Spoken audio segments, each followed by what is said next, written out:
अभी बिहार में सरकारी सर्वे हो रहा है और सभी लोग इसी में उलझे हुए हैं। कैसे होगा, कैसे नहीं होगा, कितने लोगों को डर भी हो रहा है, ज़मीन का रसीद नहीं मिलता है, कैसे होगा, कैसे नहीं होगा। आज की वीडियो में हम आप लोगों को पूरी जानकारी देंगे कि आखिर सर्वे कैसे कराए, दाखिल खारिज कैसे होगा, पुराना खतियान दूसरे के नाम से है, सरकारी ज़मीन का क्या होगा, केवाला नहीं दे रहा है, वंशावली कैसे बनाए, ज़मीन का रसीद नहीं कटा है, नया खतियान ऑनलाइन पर कैसे चढ़ाए। दोस्तों ये वीडियो थोड़ा सा लंबा हो सकता है, लेकिन ये वीडियो बहुत काम का है। अगर आप ये वीडियो देख लिए तो आपको कहीं जाने की ज़रूरत नहीं है, किसी से भी जानकारी लेने की ज़रूरत नहीं है। तो आपसे रिक्वेस्ट है ये वीडियो पूरा देखिएगा। तो चलिए वीडियो स्टार्ट करते हैं। सबसे पहले बात करते हैं सर्वे कैसे कराए, यानी सर्वे कैसे होगा। तो सबसे पहले ये समझिए कि सर्वे होता क्या है। सर्वे उसको कहा जाता है कि आपके बाप दादे का नाम से ज़मीन है कि नहीं है, आप जिस पे रहते हैं वो किन के नाम से ज़मीन है, किसी ऑर्डर का तो ज़मीन नहीं है। सर्वे इसको कहा जाता है। सर्वे में आपको एक फॉर्म मिलेगा, सर्वे का फॉर्म होता है। उसमें आपको फॉर्म भर के खेसरा नंबर, खाता नंबर, नया पुराना और ये फॉर्म जमा कर देना, आपका सर्वे हो गया। दूसरी बात, दाखिल खारिज कैसे होगा। सबसे पहले दाखिल खारिज का मतलब समझिए। दाखिल खारिज उसे कहता है कि अगर आप मान लीजिए कोई प्रॉपर्टी लिए तो उस प्रॉपर्टी का आपको दाखिल खारिज करवाना होगा। जब आपके प्रॉपर्टी का दाखिल खारिज हो गया तो वो ठोस सबूत हो जाएगा। अब उस प्रॉपर्टी से किसी को कोई लेना देना नहीं है, किसी को कोई आपत्ति नहीं है।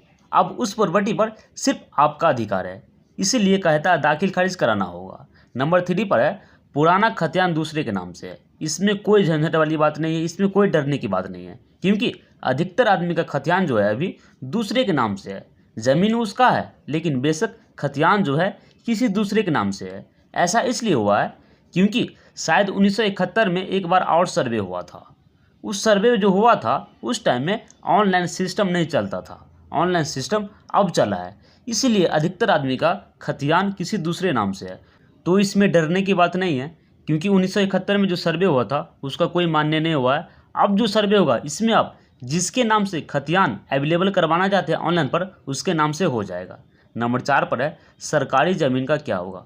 तो आपके जानकारी के लिए बता दें, जो भी व्यक्ति सरकारी ज़मीन पर रहते हैं उनको डरने की कोई ज़रूरत नहीं है, क्योंकि अभी तक ऐसा कोई कानून नहीं आया है सरकारी ज़मीन का सर्वे होगा।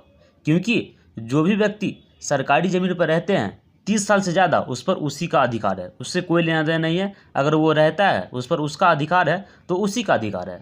नंबर 5 पर है केवाला नहीं दे रहा है। ये गांव घर में बहुत समस्या होता है, किसी का कोई हो या अपना ही आदमी हो, केवाला नहीं देता है। लेकिन केवाला नहीं देता फिर भी डरने की कोई ज़रूरत नहीं है।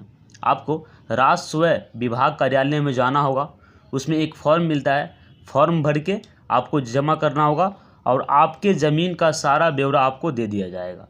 नंबर 6 पर है वंशावली कैसे बनाए। ये बहुत ज़रूरी होता है। वंशावली के लिए आपको एक फॉर्म मिलेगा, वो भी कर्मचारी के यहाँ से ले ले या फिर आपके जो ग्राम पंचायत है वहाँ से भी ले सकते हैं। इसमें सभी का नाम भरना होगा। जैसे मान लीजिए आपके पिताजी का नाम है, फिर उनके बेटे का क्या नाम है, उनका कितना बेटा है, सभी का वंशावली बनेगा। सभी का आधार कार्ड होना चाहिए, आधार कार्ड का फ़ोटो कॉपी होना चाहिए, सभी केवाला होना चाहिए, सभी का नाम का वंशावली बनेगा। नंबर 7 पर है ज़मीन का रसीद नहीं कटा है। तो इससे भी कोई डरने की बात नहीं है। ज़मीन का रसीद नहीं कटा है फिर भी चलेगा। आपके पास केवाला है, केवाला में एक खेसरा नंबर होता है या फिर खाता संख्या होता है, उससे आप चेक कर सकते हैं कि आपका ज़मीन का रसीद कटा है या नहीं कटा है। नहीं कटा है तो भी नहीं है, क्योंकि केवाला है तो आपको केवाला से सर्वे हो जाएगा, इसमें डरने की बात नहीं है। नंबर 8 पर है नया खतियान ऑनलाइन पर कैसे चढ़ाए।